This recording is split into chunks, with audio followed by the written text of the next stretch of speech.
قرآن مجید فرقان حمید 15واں پارہ اس کا آخری حصہ 16ویں پارے کا ابتدائی حصہ ایک بڑا مشہور واقعہ ہے جناب خضر علیہ السلام اور حضرت موسیٰ علیہ السلام۔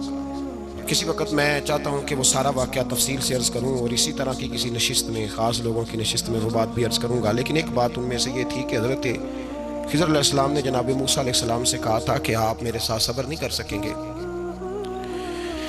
بڑا معروف ہے، یہ مشکل کام ہے، جو میں کر رہا ہوں گا آپ نے اس طرح کرنا ہے کہ مانتے جانا ہے، تبصرہ نہیں کرنا، اور یہی بڑا مشکل کام ہے، صرف مانتے جانا۔ ایک جگہ ایسی آئی کہ جہاں گاؤں تھا، حضرت موسیٰ اور جناب خضر علیہ السلام پہنچے، دیوار گر رہی تھی، اس کو سیدھا کیا، بنایا، تو بستی کے لوگوں نے نہ پانی پوچھا، نہ کھانا دیا، نہ بیٹھنے کو چارپائی دی، لیکن حضرت خضر صبح سے شروع ہوئے اور شام تک ایک دیوار بناتے رہے، اور جب دیوار کو بنا لیا تو حضرت موسیٰ علیہ السلام کہنے لگے، اتنے خشک لوگ تھے کہ انہوں نے پانی تک نہیں پوچھا، تو آپ سارا دن کام کرتے رہے، کیا وجہ تھی؟ تو آپ نے فرمایا تمہیں کہا تھا نا تم صبر نہیں کر سکتے، تم نہیں صبر کر سکتے، تو فرمایا پھر بتا دیں۔ حضرت موسیٰ علیہ السلام کے سوال پر جناب خضر نے یہ جواب دیا کہ اس دیوار کے نیچے 2 یتیم بچوں کا خزانہ ہے، اگر دیوار گر جاتی، خزانہ ظاہر ہو جاتا تو لوگ وہ خزانہ اٹھا کے لے جاتے، اس لیے بنائی ہے۔ تو کہا کہ بچے ابھی تو انہوں نے کوئی نیک عمل نہیں کیا، تو یہ جو اللہ کا فضل ہو رہا ہے کس وجہ سے ہو رہا ہے؟ تو قرآن کے 2 جملے ہیں، کہا وَكَانَ أَبُوهُمَا صَالِحًا، یہ ان پر فضل اس لیے ہو رہا ہے کہ ان کا باپ نیک آدمی تھا۔ وَكَانَ أَبُوهُمَا صَالِحًا، ان کا باپ وَكَانَ أَبُوهُمَا صَالِحًا، باپ ان کا نیک تھا۔ قاضی ثناء اللہ صاحب پانی پتی رحمۃ اللہ علیہ فرماتے ہیں وہ ڈائریکٹ باپ نہیں تھا، دادا بھی نہیں تھا، پردادا بھی نہیں تھا، وہ 7ویں نسل میں جا کے نیک تھا۔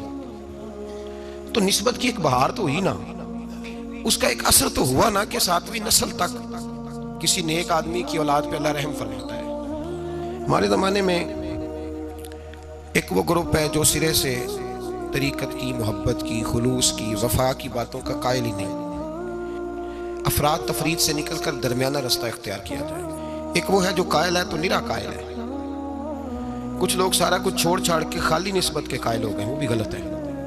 ایک لفظ ہے نسبت، نسبت کی فضیلت ہے، اور کچھ لوگوں نے کہا کہ سیدھا سیدھا نماز پڑھیں گے، روزہ رکھیں گے، نسبت کی ضرورت ہی نہیں، وہ بھی اپنی جگہ پہ درست نہیں کہہ رہے۔